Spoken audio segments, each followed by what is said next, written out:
एक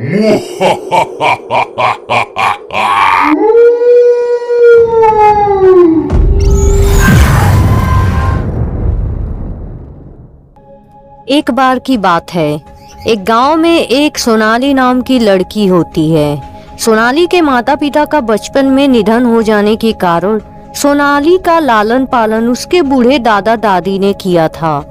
उसके दादा दादी बहुत ही गरीब होते हैं। परिवार के भरण पोषण के लिए उसके दादा मुन्ना लाल एक ऑटो रिक्शा चलाया करते थे। एक दिन दिल का दौरा पड़ने से उसके दादा मुन्ना लाल का स्वर्गवास हो जाता है। अब उसके घर में कमाने वाला कोई नहीं था। धीरे धीरे परेशानियां बढ़ने लगी। घर की जमा पूंजी भी अब धीरे धीरे खत्म होने लगी। एक दिन सोनाली अपनी बूढ़ी दादी से कहती है, दादी, दादाजी के मरने के बाद अब घर में कमाने वाला कोई नहीं रहा। घर के राशन भी अब खत्म हो चुका है। अगर कहीं से कुछ पैसे का इंतजाम न हुआ तो फिर हम तो भूखे ही मर जाएंगे। तू ठीक कहती है बेटी, पर हम कर भी क्या सकते हैं। घर की जो जमा पूंजी थी वो भी अब खत्म हो चुका। तेरे दादाजी के जाने से हमारी जिंदगी की सारी खुशियां भी चली गई। अब हमारे पास कुछ भी नहीं बचा। हम बर्बाद हो गए। काश तेरी शादी करके तुझे ससुराल भेज दिया होता। अब तो हमारा गुजारा करना भी मुश्किल है। हे भगवान, तू हमें कैसे कैसे दिन दिखा रहा है। अरे दादी, क्यों न मैं भी दादाजी की तरह ही ऑटो चलाऊं। इससे घर का खर्च तो निकल ही जाएगा। ये क्या कह रही है तू? तू ऑटो चलाएगी?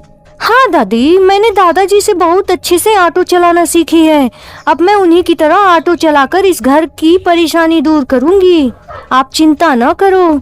ठीक है बेटी, पर थोड़ा संभल कर। आजकल जुग जमाना ठीक नहीं है। अपना ध्यान रखना। हाँ दादी, मैं अपना अच्छे से ध्यान रखूंगी। देखना, एक दिन सब ठीक हो जाएगा। अगले दिन सोनाली अपने दादाजी का ऑटो लेकर चली जाती है और शाम को कुछ पैसे लेकर घर वापस आ जाती है। ये लो दादी, मेरी पहली कमाई, कल फिर से काम पर जाना है। दोनों लोग खा पी कर सो जाती हैं। अब से हर रोज सोनाली अपना ऑटो लेकर काम पर निकल जाती थी और शाम को घर वापस आ जाती थी।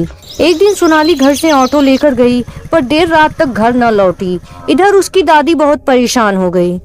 हे भगवान, आज तो कितनी देर हो गई, ये लड़की अभी तक घर वापस नहीं लौटी।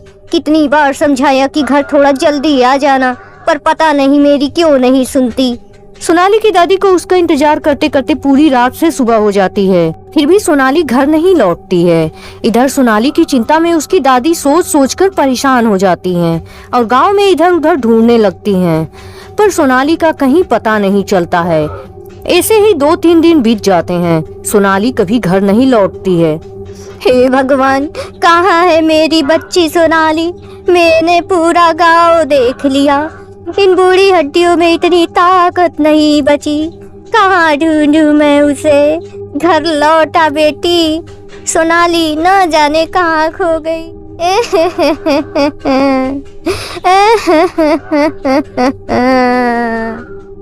और ऐसा कहकर बुढ़िया फूट फूट कर रोने लगती है।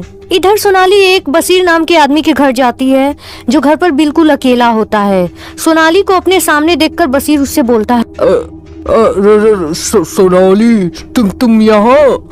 अरे वाह, मुझे तो लगा था कि तू मुझे पहचानेगा भी नहीं, पर चल अच्छा हुआ तू अपने मौत को पहचान गया। देखो, मुझे छोड़ दो, मुझसे गलती हो गई।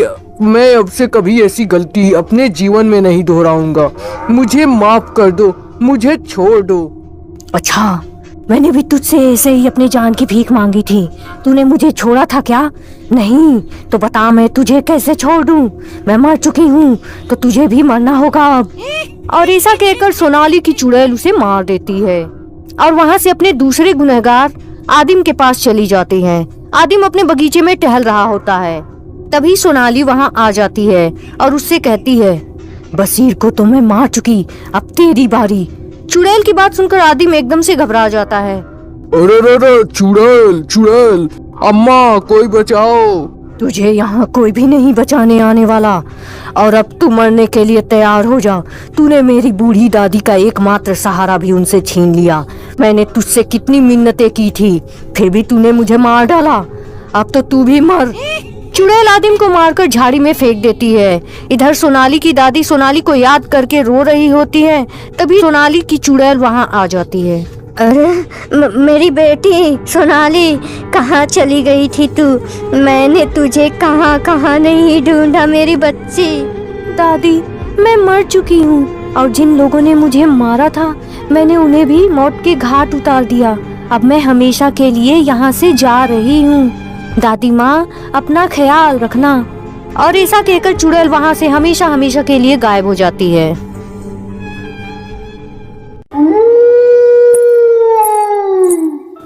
अगर आप चाहते हो कि मैं आपको परेशान न करूं, तो मेरी इस कहानी को लाइक और मेरे चैनल को सब्सक्राइब कर दो। फिर मिलेंगे अगली वीडियो में।